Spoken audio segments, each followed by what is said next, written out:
నమస్తే public digital use అందుకు అందరు తయారున్నారా? నేను కూడా టు ది పాయింట్లో మంచి ముచ్చట పట్టుకొచ్చిన. ముచ్చట ఏంటంటే ఎప్పుడు ఫ్రీ కరెంట్ అని ఎదురు చూస్తున్న తెలంగాణ, అంటే ఇప్పుడు మనందరం ఎదురు చూస్తున్నాం కదా ఫ్రీ కరెంట్ కోసం. తెలంగాణ సర్కారు షురు చేస్తుందంటుల్లా. అయ్యో నిజమే పబ్లిక్, ఇక మీరు ఎదురు చూపులు చూడాల్సిన అవసరం లేదు. ఫ్రీ కరెంట్ రాబోతుందిలా. ఎందుకు వెన్నలా ఫ్రీ కరెంట్ ఉందా లేదా ఏంది అని అంటారా?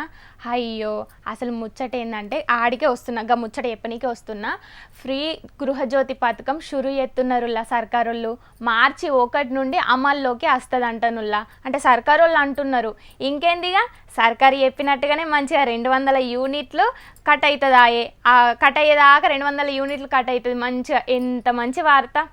అసలు మీరు కూడా నమ్ముతలేరు కదా, కానీ నిజముల్లా అందరైతే మస్తు ఖుషిగా ఉంటారు కదా. ఇక అంతే కదా, ఇక ఈ 200 యూనిట్ల ఫ్రీ కరెంటు కోసం తగిన ఏర్పాట్లు కూడా చేస్తున్నారంట.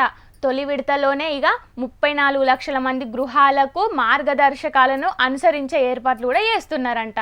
కానీ దీనిలో ఒక చిక్కుబడ్డదుల్లా ఏంటంటే, కానీ తెల్ల రేషన్ కార్డు ఉన్న వాళ్ళకే ఫ్రీ కరెంట్ అర్హులని అంటున్నారంట వాళ్ళు. తెల్ల రేషన్ కార్డులు అందరికి ఉంటాయి, కొంతమందికి ఉండయి. తెల్ల రేషన్ కార్డు లేనోళ్ళు చేయించుకోనరులా జల్దిన.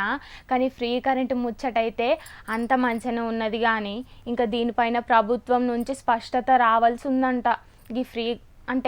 ఈ ఫ్రీ గృహజ్యోతి పథకం ఏందో ఏమో కానీ అటు ఆశ ఇటు నిరాశ అన్నట్టుంది. పోన్రి ఏది అమల్లోకి అవుతుందో అసలు వచ్చేదాకా కూడా తెలుస్తలేదు. కాలుల్లా మొత్తం సస్పెన్స్ మీద సస్పెన్స్లే ఎత్తున్నారు. కాదుల్లా ఇలా వేద్దామంటున్నారు, రేపు పెడదామంటున్నారు, మళ్ళీ 4 రోజులు ఆగాల.